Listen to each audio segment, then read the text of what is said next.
अस्सलाम वालेकुम स्टूडेंट्स, कैसे हैं आप सब। मैं वेलकम करती हूँ आपको अपने चैनल पायनियर एजुकेशनल पॉइंट में। मैं रीबा रजी। जैसा कि आपको पता है हम इसमें केमिस्ट्री को डिस्कस कर रहे हैं। केमिस्ट्री में हम एस ब्लॉक को डिस्कस कर रहे हैं। हमने फिजिकल प्रॉपर्टीज लास्ट क्लास में डिस्कस की थी। आज हम केमिकल प्रॉपर्टीज डिस्कस करने वाले हैं एस ब्लॉक एलिमेंट्स के, यानी ग्रुप 1 और ग्रुप 2 के। Let's start the chemical properties. उससे पहले केमिकल प्रॉपर्टीज स्टार्ट करने से पहले हम कुछ हल्की सी इंट्रोडक्शन वगैरह के बारे में पढ़ सुन लेते हैं कि वो क्या है। कि एस ब्लॉक एलिमेंट्स जो होते हैं वो बहुत ज्यादा रिएक्टिव एलिमेंट्स होते हैं। ठीक है, एस ब्लॉक के अंदर जितने भी एलिमेंट्स हैं वो थोड़े रिएक्टिव है, except beryllium and magnesium. Magnesium beryllium के अलावा जो एलिमेंट्स हमारे पास हैं वो हैं बहुत ज्यादा रिएक्टिव एलिमेंट्स।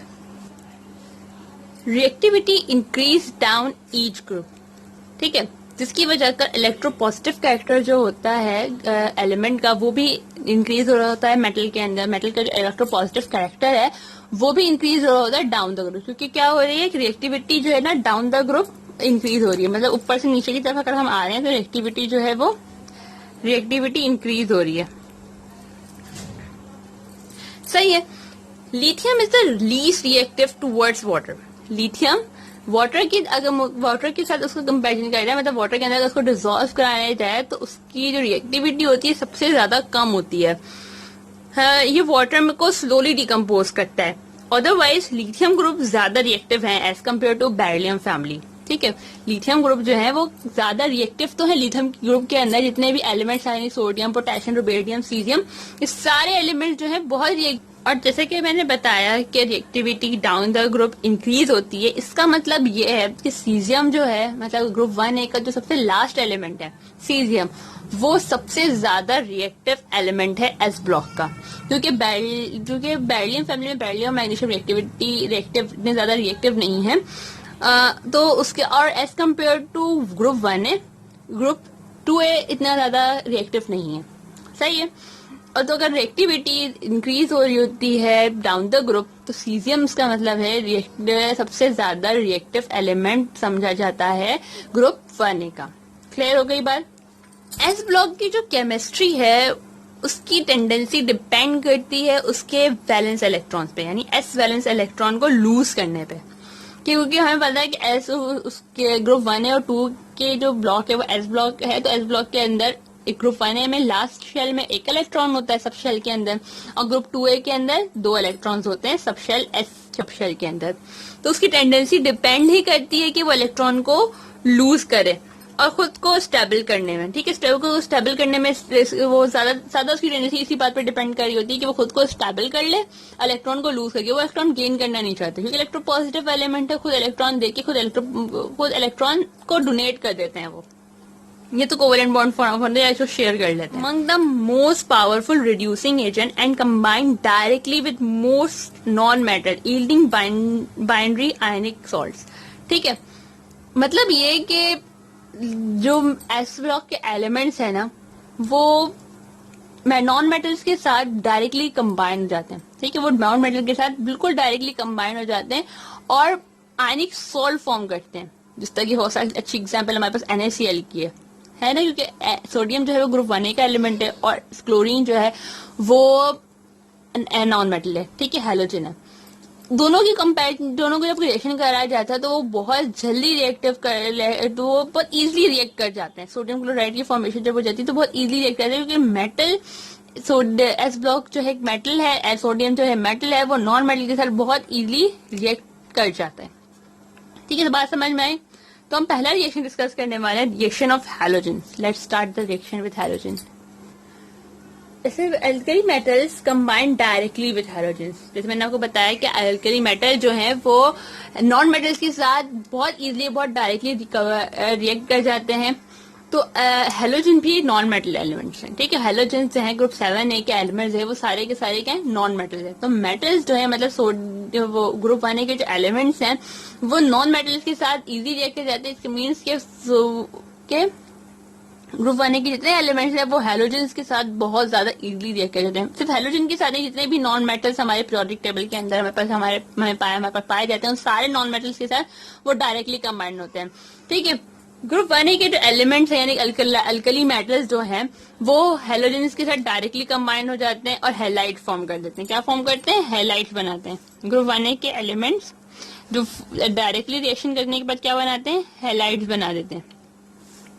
और ग्रुप 2A के जो एलिमेंट्स हैं वो भी हैलाइड फॉर्मिंग करते हैं, ठीक है। हैलाइड्स तो बनाते हैं लेकिन इनमें थोड़ी सी हीट एनर्जी की जरूरत होती है, ठीक है। इनमें मैंने डेल्टा शो किया हीट एनर्जी के लिए, इसका मतलब है हीट एनर्जी। उसमें हीट एनर्जी की रिक्वायरमेंट होती है कि वो भी ज्यादा टेम्परेचर की रिक्वायरमेंट नहीं होती, फिर भी टेम्परेचर देना पड़ता है ताकि रिएक्शन प्रोसीड कर सके।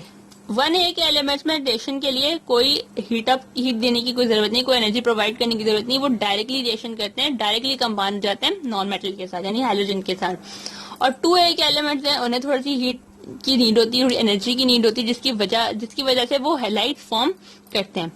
तो पहला रिएक्शन हमारे पास ये है कि मैं यहाँ पे हैलोजेंस को एक्स से डोनेट करने वाली हूँ, यानी एक्स जो लिखूंगी वो होगा हैलोजन। मैं कुछ भी आता, fluorine, chlorine, bromine, iodine as well कुछ भी आ सकते हैं, कोई सा भी हैलोजन आ सकता है। तो और मैं मेटल के लिए यूज कर रही हूँ एम का वर्ड, ठीक है। मेटल का मतलब है ये अल्कली मेटल हो या अल्कलाइन अर्थ मेटल हो, मैंने लास्ट टाइम भी बताया था तो मैंने एम शो किया था मेटल के लिए, और यहाँ पे मैं हैलोजन के लिए शो करूंगी एक्स। क्लियर है? तो हमारे पास पहला रिएक्शन है कुछ इस तरह का कि मेटल जो है वो रिएक्ट कर रहा है हैलोजन के साथ।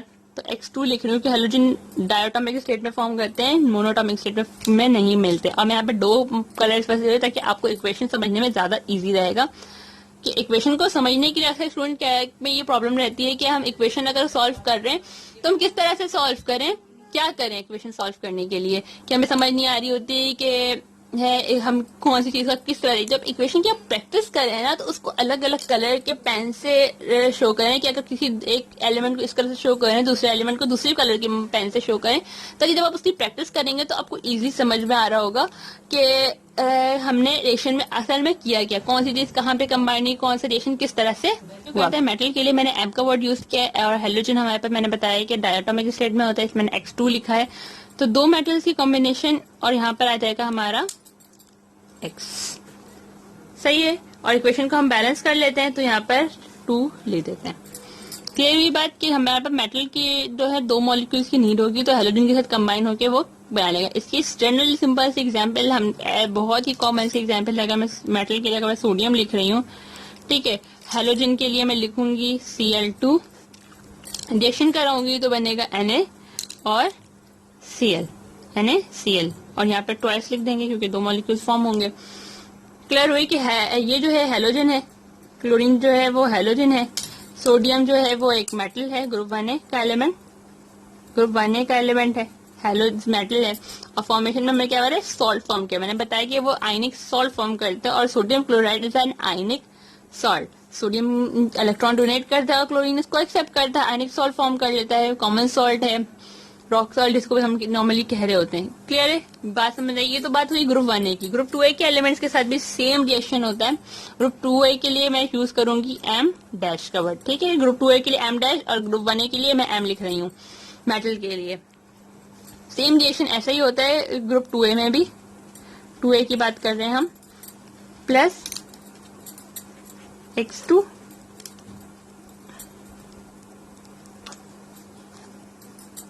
और X2 ही फॉर्मेशन में होती है। यहाँ पे हमने लिया था कि इसको ट्वाइस फॉर्मेशन में ले रहे थे, लेकिन यहाँ पे हमें ऐसा नहीं करना है। क्यों नहीं करना है? क्योंकि उसकी दो इलेक्ट्रॉन्स को वो डोनेट कर रहा हो तो उसके दो एलिमेंट्स जो है वो डायरेक्टली उसके साथ कंबाइन हो जाते हैं हेलोजन के साथ, ठीक है। दो इलेक्ट्रॉन एलिमेंट्स डायरेक्टली कंबाइन हो जाते हैं, क्योंकि दो इलेक्ट्रॉन वो अल्कलाइन अर्थ मेटल जो है वो दो इलेक्ट्रॉन लूज करते हैं और अल्कली मेटल एक इलेक्ट्रॉन लूज करते हैं। जब एक इलेक्ट्रॉन लूज करते हैं तो हमें इसमें दो एटम्स की जरूरत होती है, लेकिन अगर अल्कलाइन अर्थ मेटल दो इलेक्ट्रॉन को लूज कर रहे हैं तो वो दो डायटोमिक स्टेट में मौजूद जो भी हेलोजन होगा वो दोनों इलेक्ट्रॉन को एक एक एक्सेप्ट कर लेगा। इसकी जनरल सी एग्जांपल है, मैं लिख देती हूँ।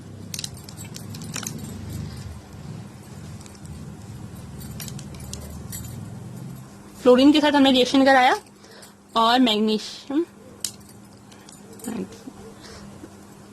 क्लियर हुई बात? यहाँ तक हेलोजन के साथ की रिएक्शन आपको समझ में आ गई। तो आगे चलें। Reaction with hydrogen. हाइड्रोजन के साथ जब अल्कली मेटल और अल्कलाइन अर्थ मेटल रिएक्ट करते हैं तो क्या बनता है? अल्कली मेटल और अल्कलाइन अर्थ मेटल जब हाइड्रोजन के साथ कंबाइन करते हैं तो वो एक वाइट कलर की क्रिस्टलाइन फॉर्मेशन करते हैं, फॉर्मेशन होती है और वो हाइड्राइड्स कहलाती है। ठीक है, जिसका जनरल फॉर्मूला होता है MH और MH2, MH एंड MH2, ये इसका जनरल फॉर्मूला है जब अल्कली मेटल्स के लिए ये और अल्कलाइन अर्थ मेटल्स के लिए ये। व्हाइट कलर की क्रिस्टलाइन फॉर्मेशन होती है, व्हाइट क्रिस्टलाइन हाइड्राइड्स बनाते हैं, व्हाइट क्रिस्टलाइन हाइड्राइड्स फॉर्म करते हैं जब अल्कली मेटल्स और अल्कलाइन अर्थ मेटल हाइड्रोजन के साथ रिएक्ट करते हैं। और इसमें थोड़ी सी ज्यादा हीट एनर्जी की नीड होती है क्योंकि अल्कली मेटल वो हाइड्रोजन के साथ इतनी ज्यादा रिएक्ट नहीं कर रहे होते, तो हमें हीट एनर्जी प्रोवाइड करनी पड़ती है। अल्कली मेटल्स के लिए भी प्रोवाइड करनी पड़ती है और अल्कलाइन अर्थ मेटल दोनों के लिए हीट एनर्जी जो है वो हमें प्रोवाइड करनी पड़ती है। तो पहले ग्रुप 1 के लिए समझे, तो ग्रुप 1 के लिए मैंने यहाँ पे इक्वेशन में लिख रही हूँ आपके लिए।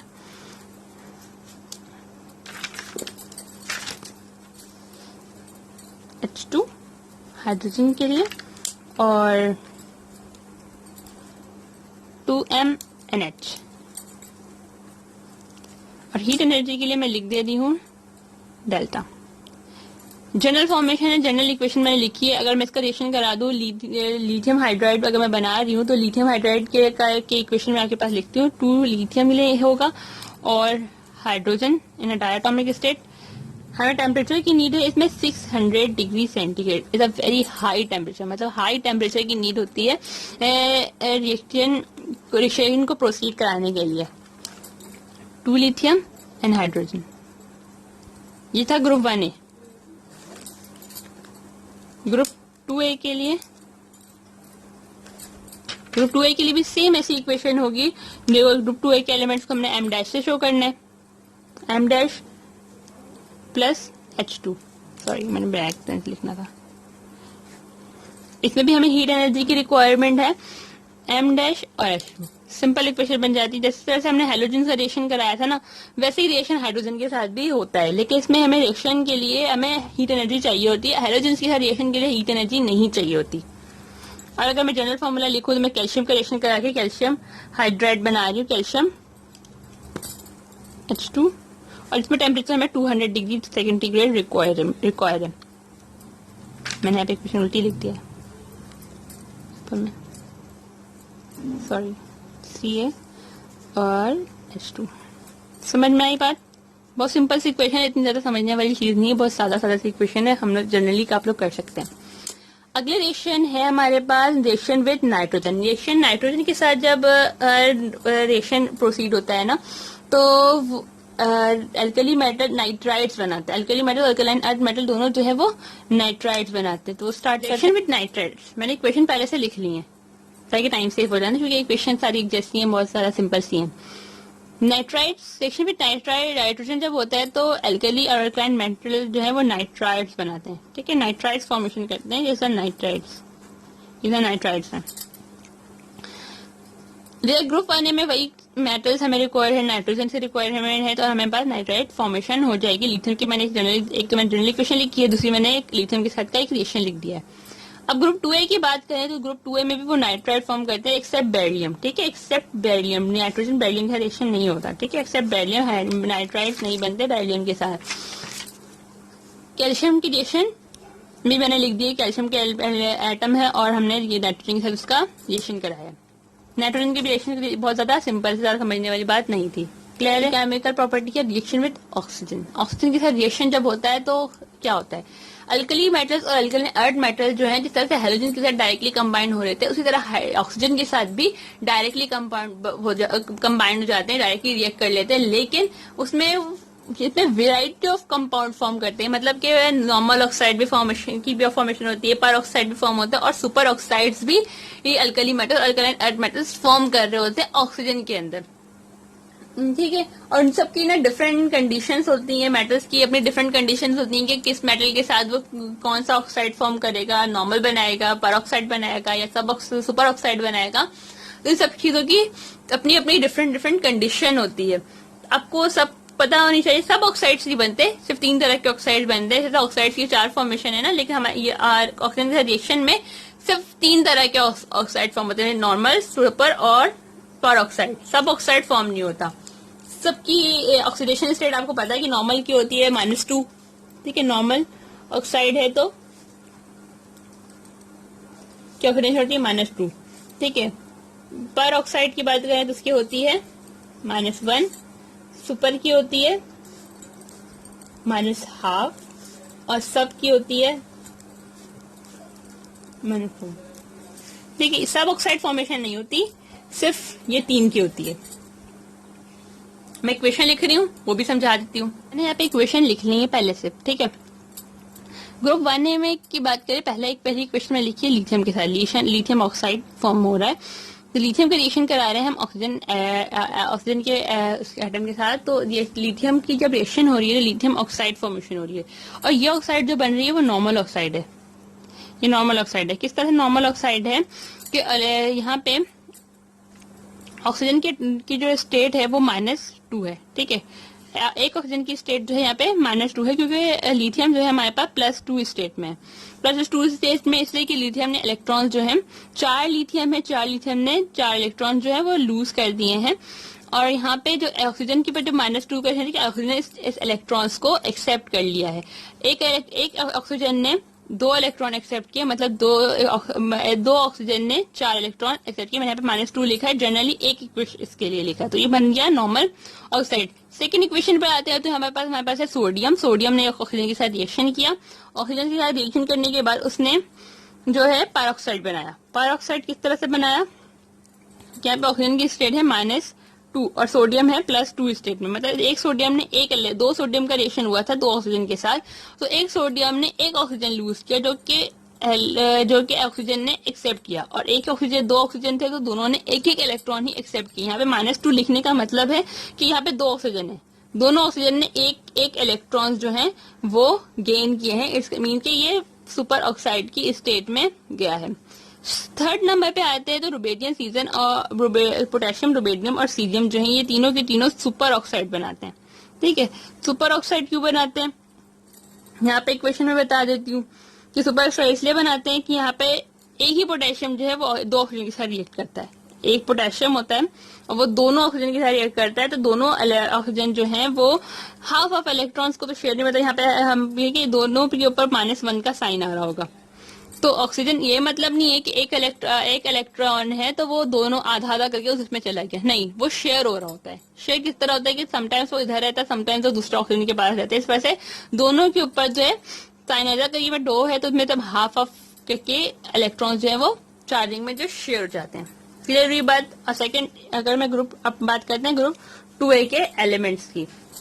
बेरिलियम का रिएक्शन कराया ऑक्सीजन के साथ रिएक्शन कराने के बाद जो है वो उसने बेरिलियम ऑक्साइड फॉर्मेशन की। बहुत सिंपल सी इक्वेशन है, यहाँ पे इसने नॉर्मल ऑक्साइड फॉर्म किया है। क्यों नॉर्मल ऑक्साइड फॉर्म किया, ऑक्सीजन से -2 है और इसकी +2 है। मतलब एक बेरिलियम की जो ऑक्सीजन स्टेट मैंने यहाँ पे लिखी है, मतलब ++4 हो जाएगी।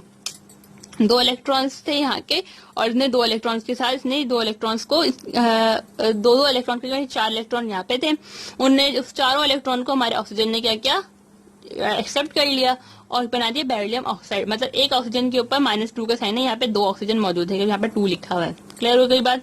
नीचे आते, नीचे वाले ने बनाया है पैरोक्साइड, ठीक है। पैरोक्साइड बनाया क्योंकि यहाँ पे एक ही बेरियम था और 2 ऑक्सीजन ने इसके साथ रिएक्शन की थी, तो यहाँ पे इसका एटॉमिक स्टेट है -2 तो है, लेकिन ये दोनों ऑक्सीजन के लिए है, दोनों ऑक्सीजन के साथ है, जो मतलब एक ऑक्सीजन के ऊपर -1 है।